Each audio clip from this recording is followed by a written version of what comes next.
around, tea drinkers. Listen here. You ever hear of the story of the Popper and the Elk? Oh, nary a traveller should pass through the borders of his shade without hearing the tale. Well, there was this boy, you see, a young Popper, who wandered his shade to and fro. Every day he settled himself on the cobblestone streets of Narva, the Porta Linda, or anywhere he thought passerby might take pity and toss a few glowstones his way. Most folks, they caught a glimpse of his tattered rags and unkempt appearance and looked the other way. Lucky he was, surviving all those nights he did as a youngster. Many days he made do with crumbs and fish scraps scrounged from the city. When he was fortunate enough to find such shreds before sunset, he'd hike along the shore to bathe in the hot springs. Other times he travelled no further than the forest river, thankful for a clean drink and somewhere to watch the colours of the sunset dance upon the water. Now, to say this Popper felt disparaged by his lack of glowstones would be a misleading claim indeed. He may have been alone by society standards. Folks certainly did turn up their snouts at him, but he could oft be found humming to himself, his inner life filled with imagination and more than a speck of joy. Most folk would be saddened by the lack of bread and tea, or the absence of thick quilts to warm the bones on a cold night, and yet this boy had to live through it each day. Hard to say whether it was the energy he put out into the world or the sound of his voice when the boy hummed. Whichever it was, one night an elk came to drink at the river's edge, unperturbed by the Popper's presence. Now, when the boy spotted the elk, he could scarcely believe his eyes. Great shade! You ever experience anything like it? An elk coming to you in the quietest hours of sunset? Well, this elk, it was most unusual in more ways than one. Above its sleek body, white horns rose up and swirled together in the most magnificent way. When the elk spotted the boy, it stared at him a long moment, then bounded back into the forest, for it was a shy creature, as most of them are. I'm willing to bet few other folks even know they exist in these woods. In fact, the Popper was the only folk to which the elk revealed itself. Imagine that! A penniless boy sighting this sacred animal ahead of all other folks, including those of highest stature. Though the elk found the Popper strange, walking on two legs and all, every eve the boy went to the river. The elk showed itself for longer and longer periods at a time.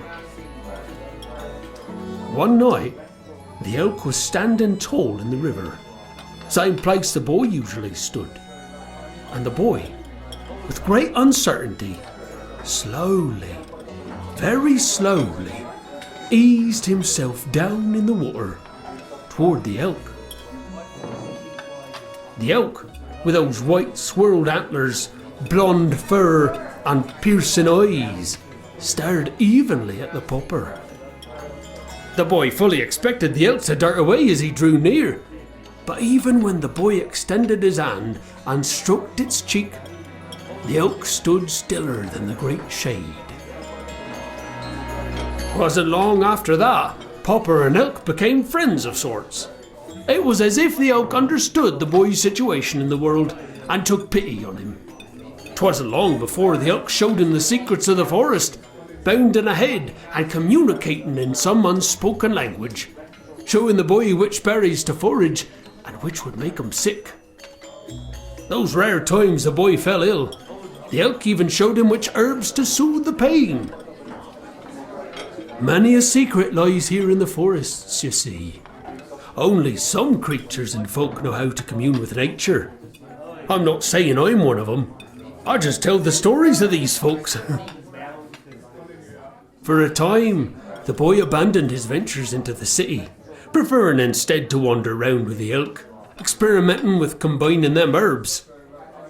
Eventually, came a day when the boy, now near a man, returned to town, selling his potions and salves to the people in clothes he made of the forest plants.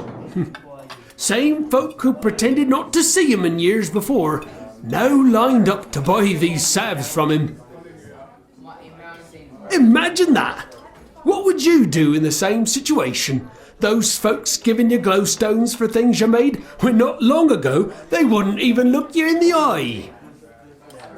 Anyway, it wasn't long before this man was one of the most respected citizens in Eastshade. Folks on faraway islands placed orders, and his wares were shipped far and wide, setting sail from the very docks where he'd eaten fish scraps as in years past. The pauper, medicine man, lived a long, prosperous life, till just a few decades back. Shame you can't meet him now. In fact, he could have had any tombstone he wanted. Granite, diamonds, gold leaf. But he requested one of the most simple around. Just a small pattern of stars, same as the ones Naba astronomers say mysteriously appeared in the night sky a few decades back.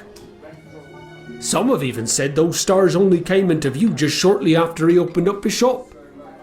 Coincidence? Perhaps. But I think not. If you look closely at the night sky, you can find that bunch of stars shining more brightly still than any others. Most folks speculate on the shape of them stars.